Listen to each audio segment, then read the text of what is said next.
Hey, I'm Reid Johnson, and thanks for purchasing this video. I think you made a good buy. Why?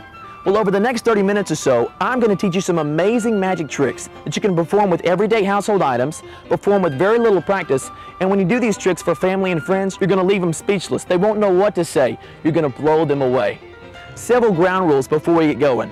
Rule number 1, practice before you perform. With everything you do, you get better with practice, and practice in front of a mirror. That way you see yourself as the audience sees you. There's some critical angles involved with some of the tricks, so be sure that you practice before you perform. Rule number 2, never repeat a trick. People will say, do it again, do it again. Well, they're looking for the surprise now. They know what's coming, so if you perform it again for the same person, they might figure it out, and you don't want that to happen. And rule number 3, never tell somebody how to do the trick. As tempting as it is, they'll ask you and beg you and please tell me. Don't tell the trick. That's the fun of magic. It's knowing something the audience has no clue about. A lot of show to go. Let's start with Leave 'Em Speechless, Volume 2.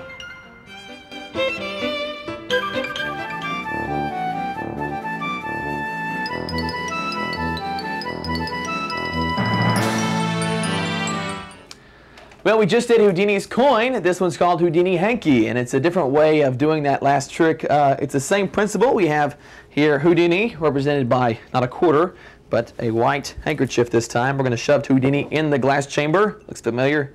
Same glass chamber. He's in there nice and tight. Now we have to have our curtain. So here is our curtain, and there we have Houdini in the glass chamber, and here's the curtain, like so. And Lennon, I actually want you to stick that rubber band just right around the top of that. Stick it right around the top of that glass. Don't let Houdini out. Get him right. Yeah, so he's locked in there. All right, so Houdini is locked in there, but like I said, Houdini is a master of escape. And like I said, he always found a way out of the glass chamber, and there you see, it's called Houdini Hanky.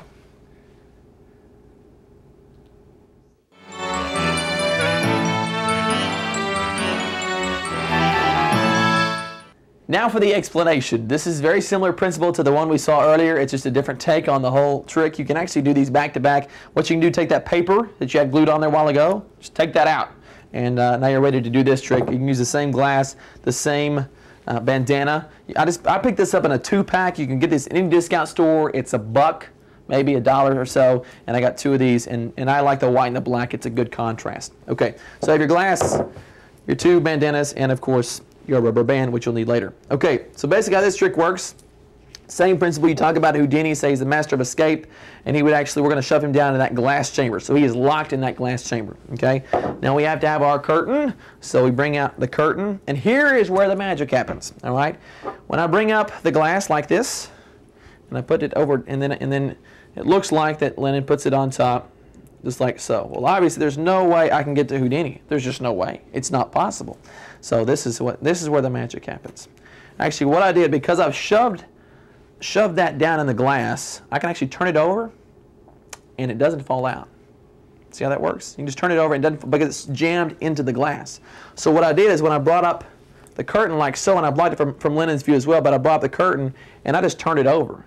This is what I do. I'll do it without the curtain, but as I bring it up, I just turn it over like that, and then I put it on top. And this is the important thing of this trick. You need to get a glass that's the same circumference at the top as on the bottom. So basically the same size, so not one that gets wider. You don't want a glass that gets wider or this won't work. So you get one that's the same size on the top as it is on the bottom. So when you bring it up like so, you just turn that around. And I like to grab it at the bottom because all the weight is at the top, and so it turns over pretty easily. Okay? Like that. So you bring up the curtain like so, and be sure you don't turn it beforehand. I just did that time, but you don't want to turn it over too quick because then you're busted. So make sure you have the curtain covering up the glass, and then you can take the top, and they think they're tying it on the top of the glass. Do that again for me, Lennon. You do that so well. Oh, spoke too fast. Yep. All right. Get on there nice and tight. There you go. Thanks. All right, and then it's very easy. You just reach underneath, and of course, the top of the glass is now at the bottom.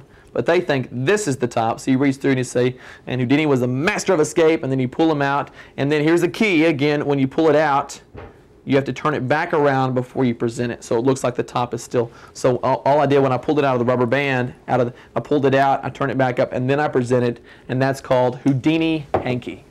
Pretty cool, huh? Yeah.